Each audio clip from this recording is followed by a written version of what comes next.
Hey guys, welcome back. I'm Akanksha Jain, your clinical psychology educator, and this video is brought to you by Psychology. Last time in the first session of this particular module, we covered a huge amount of ground on psychological therapies. So before we jump into today's part 2, let's do a rapid recap. We started with Freud, psychic determinism, the iceberg model of conscious, preconscious, unconscious, the id, ego, superego, the three types of anxiety, and defense mechanism graded into primitive, neurotic, and mature. We covered Freud's toolkit, free association, dream analysis, transference, countertransference, resistance, interpretation, all in service of one particular goal, insight. We also covered attachment theory, Bowlby's internal working model, Ainsworth's strange situation, and the four attachment styles: secure, anxious, ambivalent, avoidant, and disorganized. Then we moved on to humanistic existential therapies. Carl Rogers' person centered therapy with actualizing tendencies, conditions of worth, incongruence, and the three core conditions: empathy, congruence, and unconditional positive regard. We also moved on to Fritz Perls' gestalt therapy with the here and now, awareness, and the empty chair technique. Then we discussed Irvin Yalom's existential therapy and the four ultimate concerns: death, freedom, isolation, and meaninglessness, and Viktor Frankl's logotherapy, the will to meaning, paradoxical intention, and de-reflection. After that, we covered behavioral therapy, classical conditioning techniques like the systematic desensitization, flooding, implosion, operant conditioning techniques like token economy, contingency management, shaping, and we also discussed how shaping is different from chaining. And then we moved on to Bandura's modeling and observational learning, right, where we discuss attention, retention, motivation, and reproduction and motivation. Okay, then we discussed cognitive therapy, Beck's cognitive triads, schemas, core beliefs, and techniques like Socratic questioning, downward arrow, behavioral experimentation. And then we moved on to Ellis's REBT with the ABCDE model and with where D is disputation.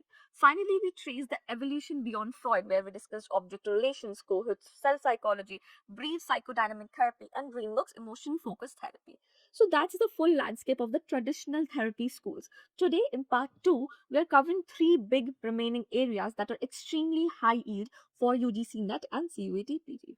So let's take a quick look at where we are headed today. We'll start with third wave CBT, the therapies that come after Beck and Ellis. Then we'll move on to family and systemic therapies, where the client isn't just one person but an entire relationship system. Then we'll discuss group therapy, how healing happens when people work on themselves alongside others. And we'll finish off with evidence based therapy matrix, a single high yield table matching each disorder to its first line therapy. So you can revise the whole module 4 in one glance.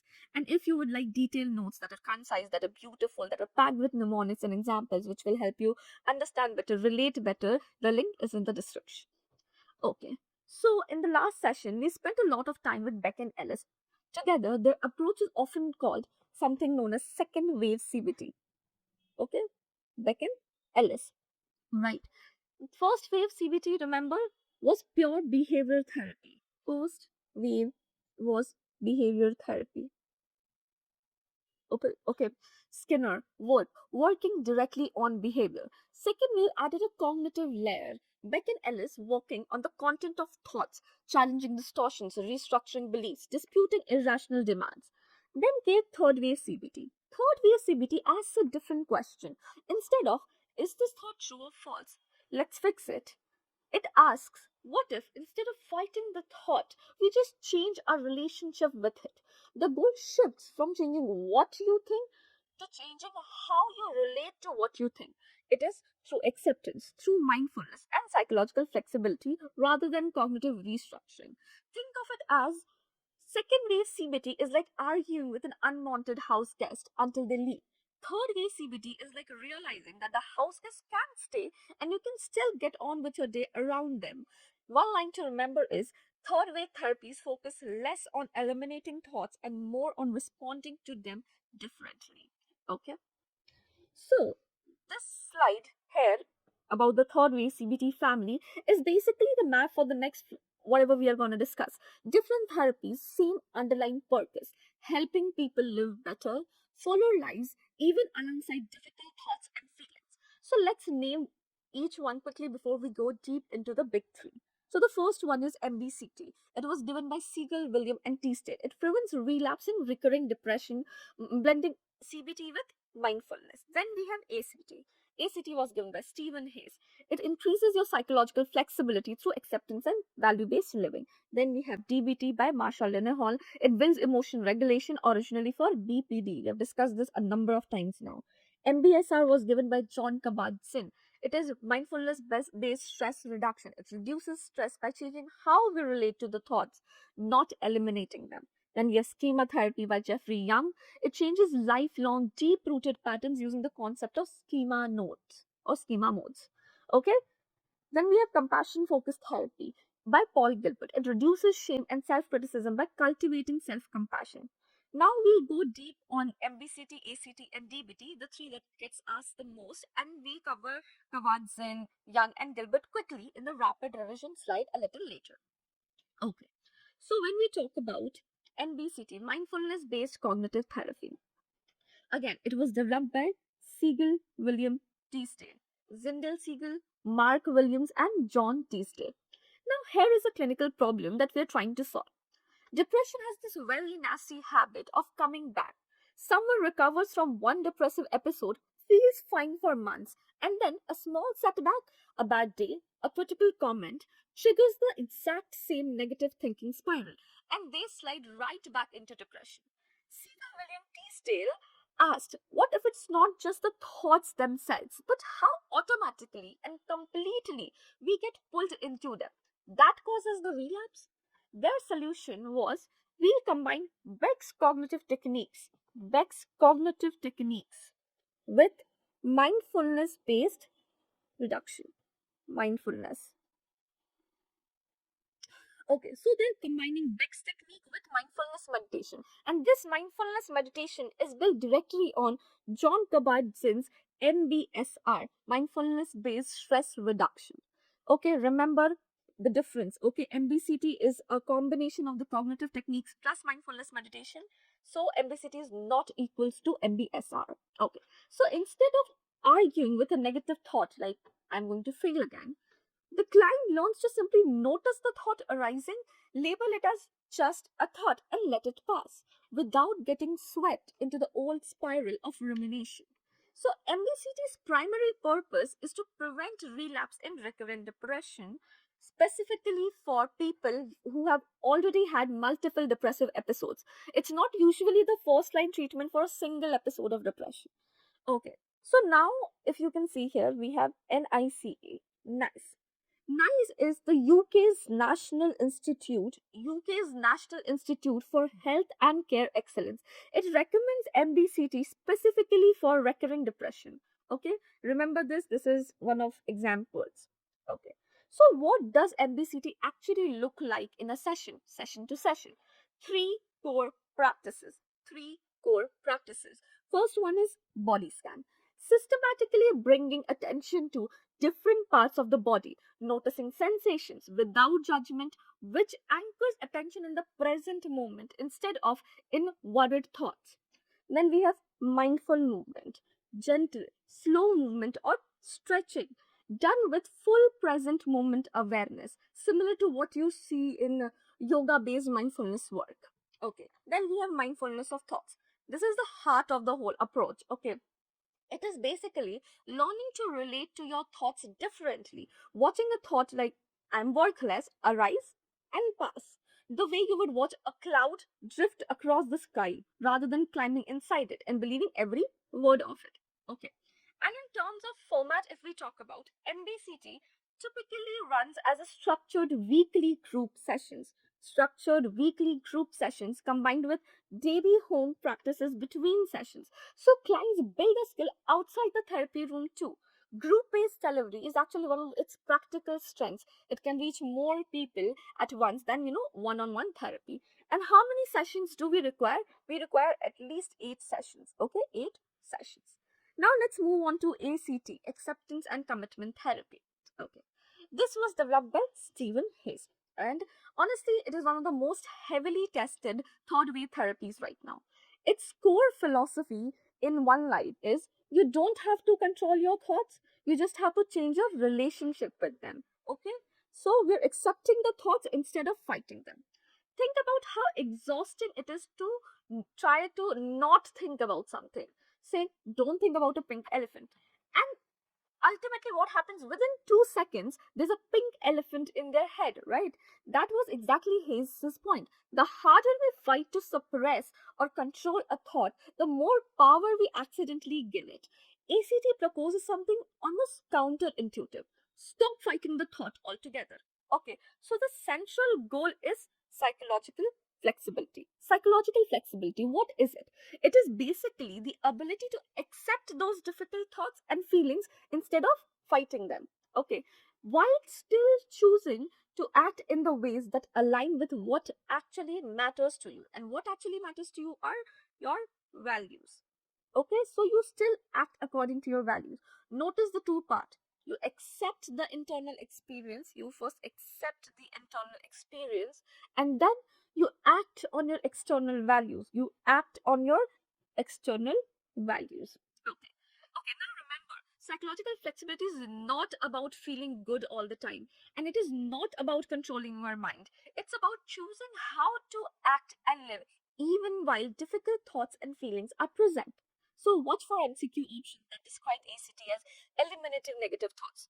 No, it's not that. That is Beck's territory, not Hayes's. Okay. So, ACT is built on 6 core processes. Together, they're often called the hexaplex. So, in the literature, through your slide, it just doesn't need that label. It's just 6 ideas. Okay, let's go through it one by one. So, the first idea is acceptance. Opening up to your thoughts and feelings instead of trying to avoid them or control them. If anxiety shows up before a presentation, acceptance means letting that anxiety be there rather than spending all your energy trying to make it disappear. Okay. The second one is cognitive diffusion. Now, cognitive diffusion is seeing your thoughts as just thoughts passing through your mind, not literal truths you are obligated to obey. What happens is when you just see these thoughts as something passing through your mind, it's like, how through the sky the clouds just pass. You don't just become the cloud. These are just something that is passing by. What happens is this creates a distance from unhelpful thinking. The classic technique, instead of thinking I'm a failure, the client practices saying I'm having a thought that I'm a failure. That small shift in the language itself creates real psychological distance between you and the thought. The third one is being present. Now, contact with the present moment. Okay, basically, it's approaching with openness and curiosity rather than being lost in the past regrets or even future worries. Okay, this overlaps conceptually with mindfulness as well, but here it is specifically in service of acting effectively right now. Then we have self as context. Now, one of the more abstract ACT ideas. So let's use an analogy to understand this. See yourself as observing self. Okay. Okay, you're the observing self. You're constant and unchanging, bigger than any single experience you are having. Think of the sky. There are storms, clouds, sunshine. All pass through it. But the sky itself is never damaged or never affected by the storm. You are the sky. Your thoughts, your feelings are the weather that are just passing through. Okay. Then we have values. Okay. Values is basically connecting with what truly matters to you, focusing on what gives your life meaning, being a caring parent, a loyal friend, or a dedicated professional. Values in ACT are not goals that you have to just finish and tick off. Okay. They're directions you keep walking toward for your life. And then finally, we have committed action. Okay, committed action is basically taking concrete steps aligned with those values, even when difficult thoughts and feelings are present. Someone whose value is being a present parent might still feel, anxious at a school event, but the committed action here says that, you show up anyway because that is what matters to you most than your discomfort. Okay.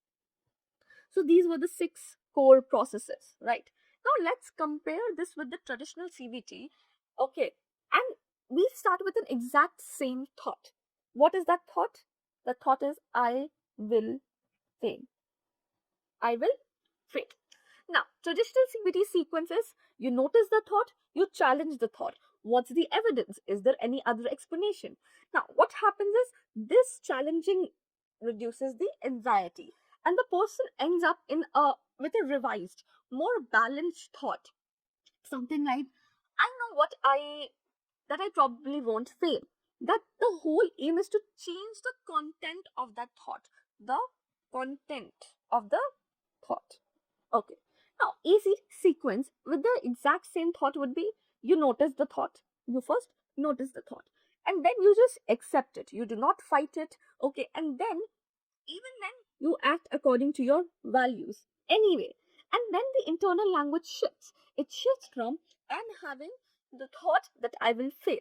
That's cognitive diffusion that we studied in action, followed by continuing to live and act in line with what matters, regardless or that whether the thought is still present. So again, remember this exact comparison is a favorite CUET PG scenario question or a UGC NET scenario question. If an option describes challenging the thought to reduce anxiety, that's traditional CBT. If an option describes accepting the thought, acting on your values regardless, that's ACD. Same starting thought, completely different therapeutic philosophy. Okay, now let's move on to dialectical behavior therapy, DBT. This was developed by Marshall Lene Hall. Now, DBT was originally developed specifically for borderline personality disorder, a thing that I've mentioned probably like more than 10 times now. So, particularly, it was developed for clients with chronic suicidality and intense emotional instability. Remember from our custard B recap, BVT involves instability, intense fear of abandonment, and impulsivity. Now, the word dialectical is the key to understanding this whole therapy.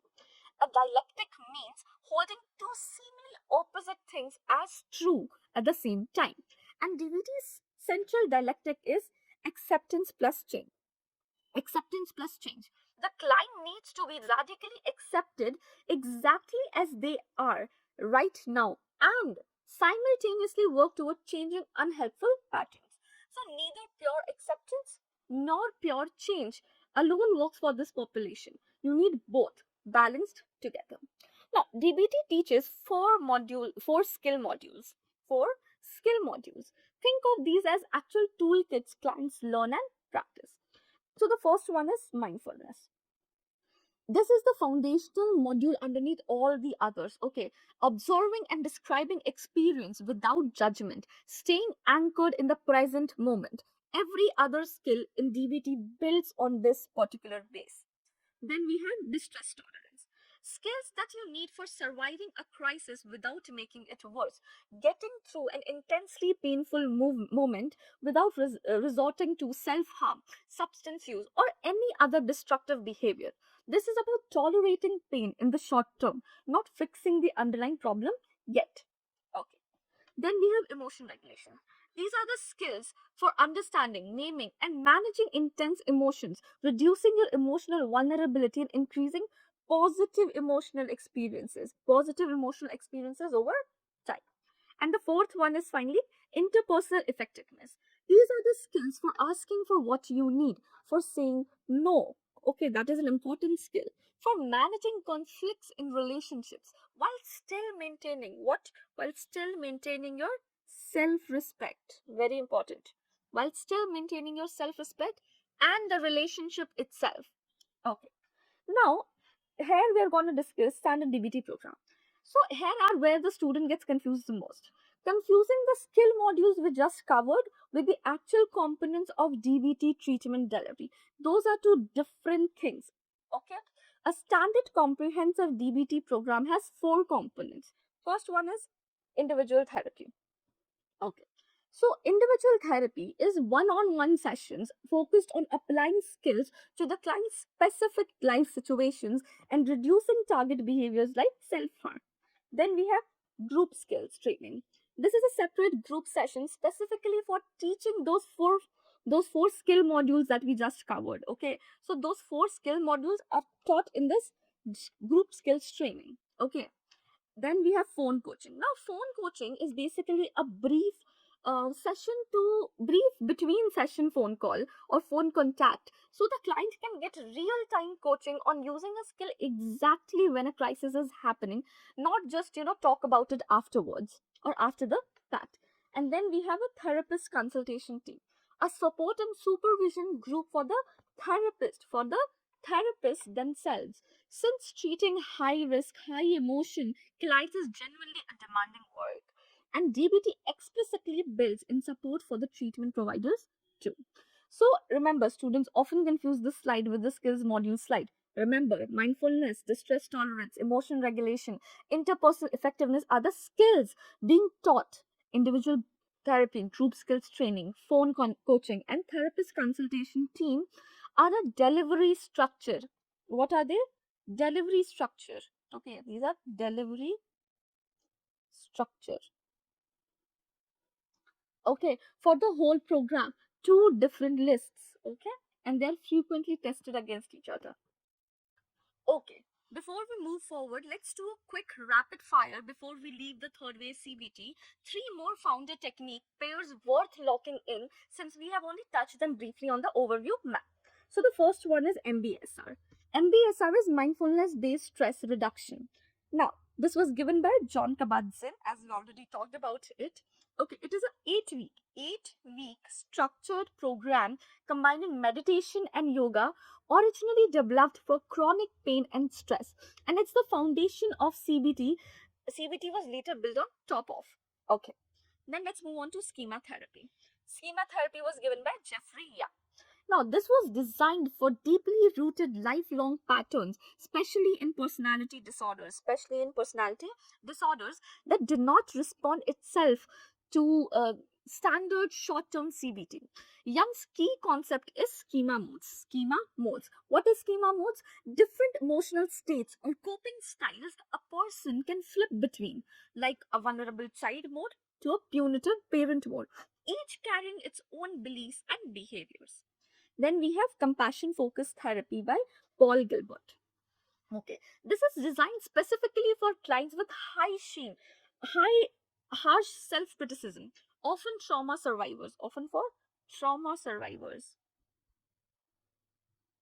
Okay, intellectually understand their thoughts are distorted.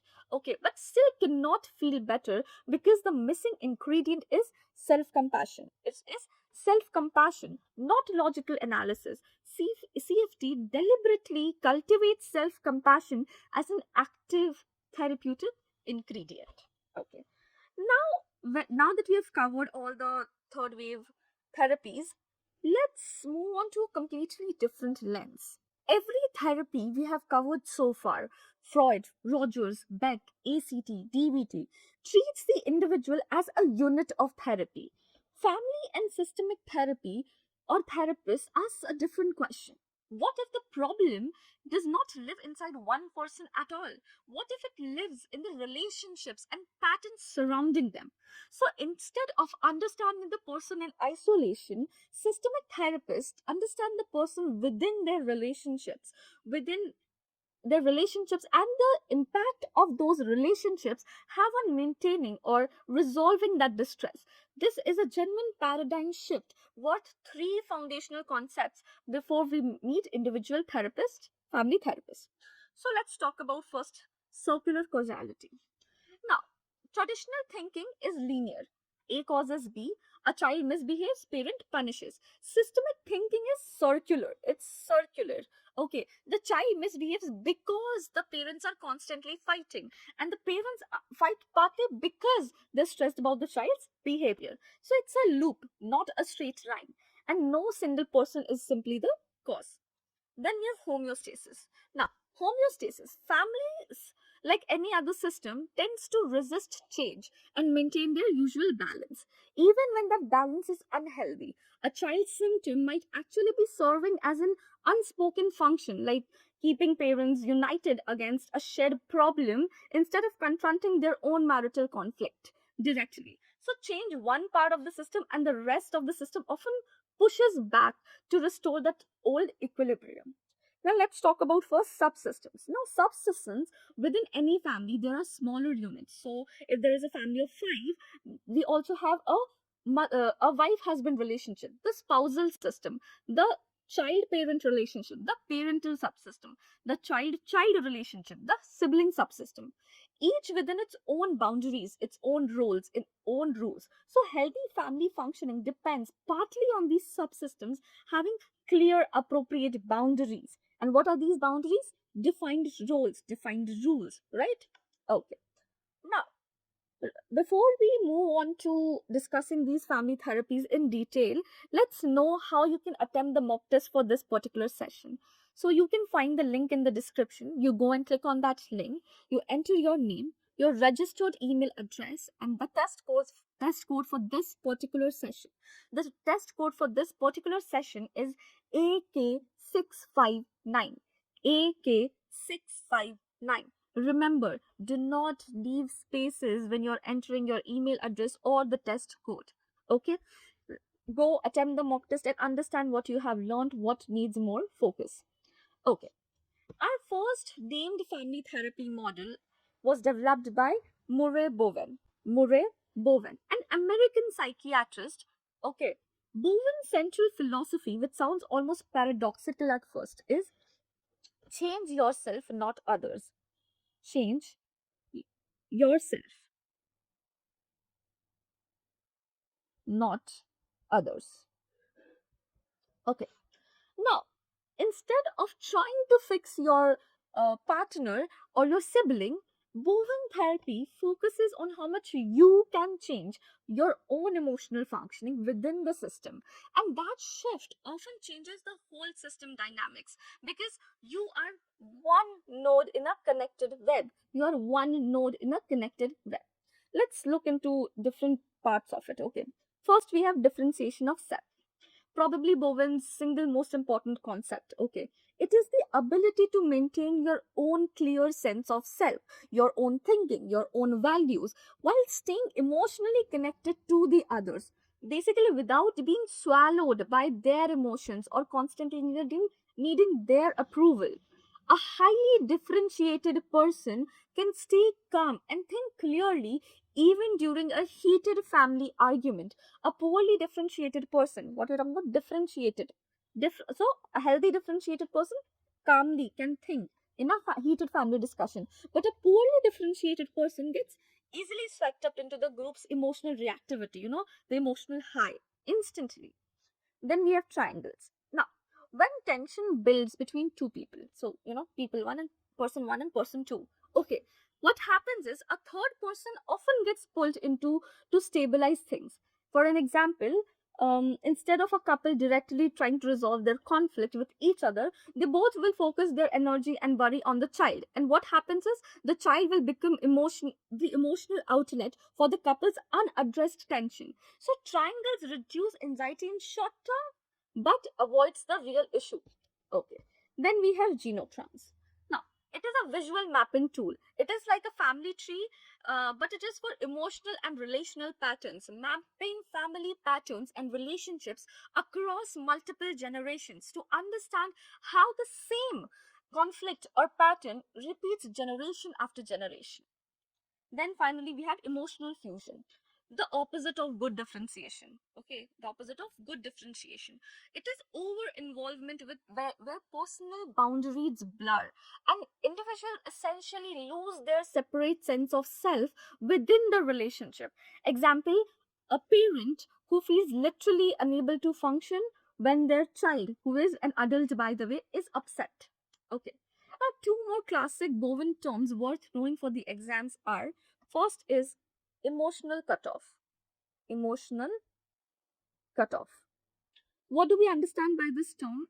It is managing your unresolved family tension by drastically distancing or cutting the contact rather than trying to resolve it. Okay? And then the second term is multi generational transmission process. Transmission process. What is this term? It is the idea that patterns of differentiation or even fusion, okay, You should remember fusion and differentiation, the first and the fourth one.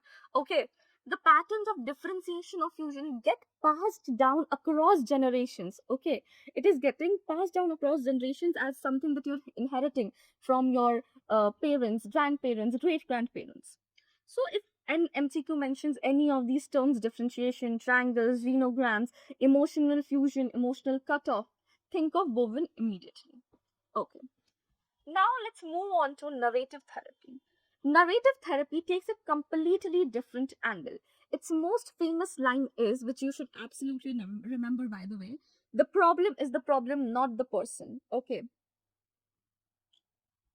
The problem is the problem, not the person. Okay. The goal here isn't to eliminate the problem entirely. It is to change the story. It is to change the story the person tells about their life and their problem. Okay, let's start. Think of someone who's been struggling with anxiety for years. Over time, they may start describing themselves as an anxious person. The problem has become fused with their identity. Narrative therapy's first move is separating the person from the problem. What are we doing? Separating the person from the problem. Using languages like the anxiety is affecting your life rather than you're anxious. The anxiety is affecting my life. And we're not using I'm an anxious person. So the problem becomes something the person has rather than something the person is. Okay, and this process is explicitly called externalizing the problem. Externalizing the problem. Now, from there, the therapist helps the client to explore alternative stories, looking for moments, values, and strengths that don't fit the dominant problem saturated narrative. The times the person stood up to the anxiety or showed courage despite anxiety being present, creating new possible feelings. So you're reauthoring your story.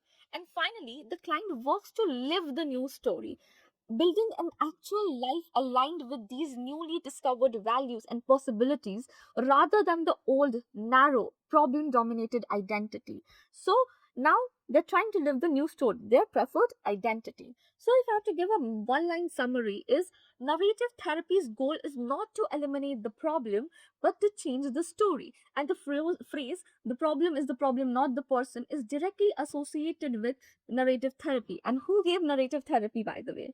Narrative therapy was given by Michael White, Michael White, and David Epstein. David Epstein. Okay.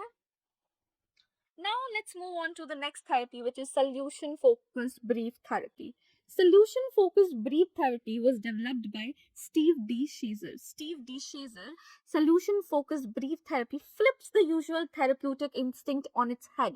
Most therapists spend real time understanding the problem in depth, its origin, its maintenance, its meaning. SFBT deliberately does not spend time. Its philosophy is I'll focus on the solution, not the problems. Focus on the solution, not the problems. It builds on your existing strengths. It creates change quickly and effectively, efficiently. Hence the brief. Okay. So there are three signature techniques, each doing a specific job. First is the miracle question. Now, suppose tonight while you were asleep, a miracle happened and the problem that you were facing completely solved. Okay, completely resolved. When you woke up tomorrow, how would you know? What would be different?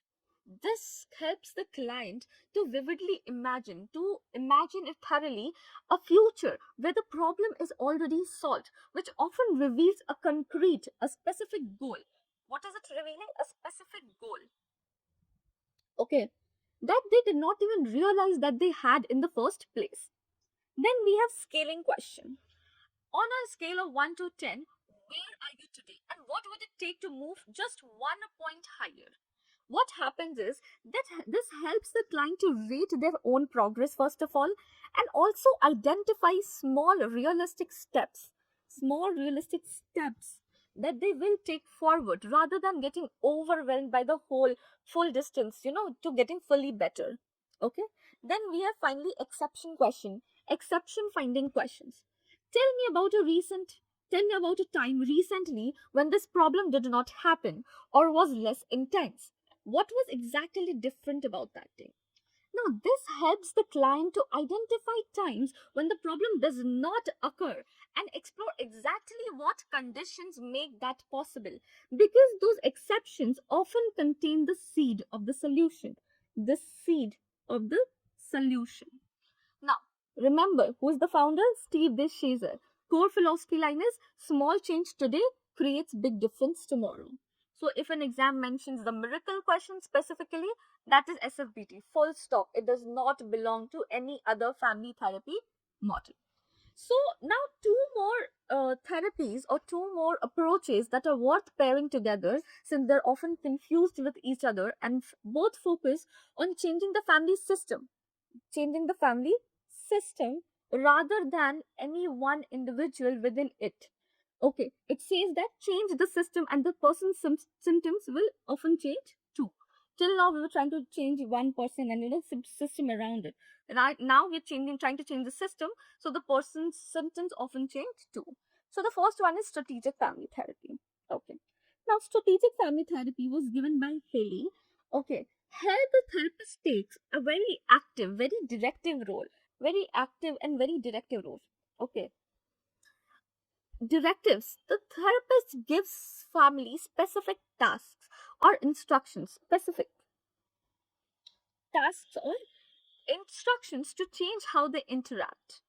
Paradoxical interventions. Okay, sometimes the therapist deliberately prescribes the symptom itself.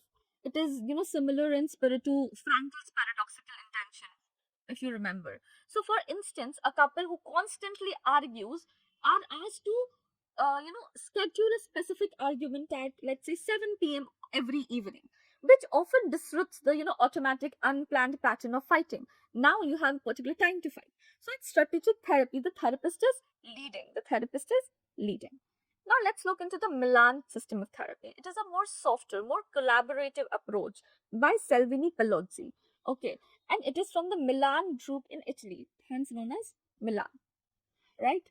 Circular questioning is basically, instead of asking one person directly how they feel, the therapist asks family members about each other's relationships. How does your brother react when your mother and father argue? Now, what happens is it reveals families' relational patterns indirectly and non confrontationally. Okay, the therapist deliberately maintains a neutral stance, avoiding taking sides with any one family member. And in Milan therapy, what is happening is the therapist is facilitating. The therapist is facilitating rather than directing. So remember, if we look into it together, strategic, the therapist leads. Here in Milan, the therapist facilitates. Okay, in strategic, it's active, it's directive, it's giving task. Okay, in Milan, we look into neutral stance using circular questioning. So both are changing the system, not the individual, but the style of intervention is the opposite. Okay. Now let's look into the third and the final major area, group therapy. Now this is not just about just individual therapy done in a room with few more chairs. The group process itself is an active healing ingredient, not just a cost saving format. Okay, so why does putting people together actually work? Okay, let's understand that. So the first is shared experiences. Realizing you're not alone. Someone struggling with, say, social anxiety often feels deeply isolated until they sit in a room full of people facing the exact same struggle. Then we have feedback. Receiving honest perspective from peers, not just a single therapist's view, to gain real insight into your own patterns of behavior of what you do, right? Then we have learning, discovering new ways of thinking and even coping by directly watching how others, the other group members handle a similar situation, a similar problem. Then support, offering and receiving encouragement in a safe, structured space, which builds both self-esteem as well as a sense of belonging. Okay. Now that we are introduced to the group therapy, let's know that all groups are not the same. There are different types of group that serve different clinical purpose. Psychoeducational group, for an example, primarily teach information and skills. For example, group teaching families about schizophrenia symptoms and relapse warning signs. Then we have support groups. Support groups offer mutual emotional support and around a shared experience. Around a shared experience. Okay. It could be like a bereavement support group. So it's basically a support group, a group with less formal therapeutic structure. Then we have process groups, the most in-depth type. Okay, here the members become the actual material being worked on. Here the interpersonal dynamics is happening right there, live in that room between the group members. Again, where they're the actual material they are being worked on.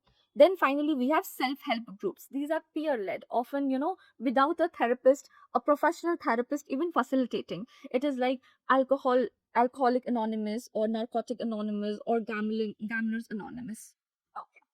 Now, one of the single highest yielding topics in the entire module for UGC NET and CUET PG is Irvin Yalom's 11 therapeutic factors for group therapy. Remember, Yalom came up in one of the sessions for existential therapy. He wears two hats in this field: existential therapist and the leading theorist of what actually heals people inside a group. So Yalom identified 11 specific curative factors. So let's start with them. Okay. The first one is installation of hope. Seeing others further along in the recovery often gives the person hope that change is genuinely possible for them too. Then we have universality. Realizing that I am not the only person who feels this way. This is probably one of the single most relieving and very, very relieving discovery in the group therapy. Third is imparting information. Learning facts about your condition. Either you can learn it from the therapist or even from your fellow group members. Altruism. The healing that specifically comes from helping other group members, and not only receiving help yourself. Then we have corrective recapitulation. Corrective recapitulation of the primary family group. Here, the group unconsciously starts to resemble your original family. And that does what it does is gives you a chance to rework your old family origin patterns in a healthier way. Then we have socializing techniques. Okay. Now, development of socializing techniques is basically directly practicing and improving your social skills within the safety of the group. Okay. Then we have imitative behavior, learning by observing how other members or the therapist handles the situation. It has a direct link to the Bandura's observational learning or modeling. Okay. Then we have interpersonal learning, gaining insight into your own relational patterns through real-time interactions with the other members. So when you interact with them, you get an idea of how your relational patterns are. Then we have group cohesiveness. Cohesiveness is the sense of belonging and building of trust within the group, considered as one of the essential factors underlying all the others working, because trust and sense of belonging is extremely important. Then we have catharsis, the emotional release. The emotional release that comes from openly expressing your feelings that have been held in or suppressed. Okay. And finally, we have existential factors, confronting universal realities like morality, mortality, responsibility, life's basic unfairness, together with the others facing the same truth. After all, Yalom was an existential therapist. Now, this exact list has appeared in a lot of exams, specifically picking up one factor and asking question regarding that, So remember, Irving Yalom, okay? And often it is mixed with different names, okay? So keep in mind, therapeutic factors, these 11 factors, Irving Yalom, group therapeutic factors. Oh. Now, groups do not function the same way from day one to, let's say 3 months in. So Bruce Tuckman mapped out how groups typically develop over time in 5 stages. The first stage is forming. The first stage is forming. The group is just getting acquainted with each other. They're polite, they're a bit tentative, and also their roles are not clear yet, as it is the first stage. Then we have storming. A lot of questions come from this particular stage. Okay. Conflicts are starting to arise as the members are testing each other's boundaries. What are their roles? So, this is often the most uncomfortable stage, but it is also a very, very necessary one. Third is norming. Now, here the rules have become clear, the roles have been defined, okay, and cohesion starts to develop. They're generally building a bond between the members. Then finally, we have performing. The team or the group works together effectively towards the shared goal, and this is the most productive phase. This is the reason why the group was formed in the first place. And then finally, we have adjourning. Now the task is completed, and the group's time together is ending. So the group members crosses the feeling about the group closing and parting ways with each other. Okay, remember these 5 stages often asked in exams. Okay. So now that we are done with all these 3 particular topics, take a screenshot of this particular slide, evidence-based therapy matrix. Okay, this is a direct revision of what we have already covered across both the sessions for this particular module. Okay, you can see Beck's depression, MBCT for recurrent depression, Linney-Hall for VPD, okay, ERP for OCD, okay, and Clark CBT with behavioral experiments for social anxiety, Ecobats, Jain. So a lot of things has been covered here. So this is something that you can just take a screenshot of, and it will help you remember it. Okay, I hope you all have taken a screenshot. Now let's wrap up today with a quick quiz as usual. Let's test what you have learned. So pause the video and then answer before I reveal each one. Okay, so the question number 1 is, dialectical behavior therapy was originally developed for the treatment of A. Major depressive disorder, B. Borderline personality disorder, C. Panic disorder, D. Obsessive compulsive disorder. The answer is straightforward, B. Borderline personality disorder. Question number 2. The central therapeutic goal of acceptance and commitment therapy is to A. Eliminate dysfunctional cognitions, B. Replace irrational beliefs, C. Increase psychological flexibility, and D. Improve insight through free association. The answer would be C. Increase psychological flexibility. Eliminate dysfunctional cognitions is CBT. Irrational beliefs is about REBT. Free association is related to Freud. Okay, psychoanalytic. Okay. Question number 3. The miracle question is most closely associated with A. Narrative therapy, B. Structural family therapy, C. Solution focused brief therapy, and D. Bowen family therapy. The answer would be C. Solution focused brief therapy. Remember, wherever miracle question appears, you don't have to think even twice. It is always SF-beating. Question number 4. According to Tuckman, the state in which interpersonal conflicts are most likely to emerge is A. Forming, B. Storming, C. Norming, and D. Performing.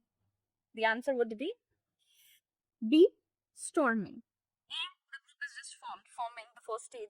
Second is, the roles are not clear, right? So storming, there are conflicts. C, roles are defined, the norming stage. D, finally you perform. And E, there is adjourning, okay, where the group members part ways. Question number 5. The therapeutic factor, universality in group psychotherapy was proposed by A. Carl Rogers, B. Jacob Marino, C. Irvin D. Yalom, and D. Fritz Perls. The answer would be C. Irvin D. Yalom. Remember, Carl Rogers is about person-centered therapy. Jacob Marino gave psychodrama. Okay, gives psychodrama.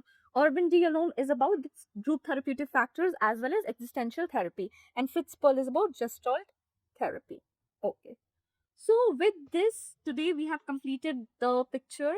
Whatever we studied in the last session, we completed that picture today. We moved from second wave CBT to the third wave CBT, right? We also talked about family and systemic therapies as well as group therapy. So with this, we are done with our module 4. In the next session, we'll start our module 5 and cover it in one session itself. Till then, go and attempt the mock test, study, and take care. Bye-bye.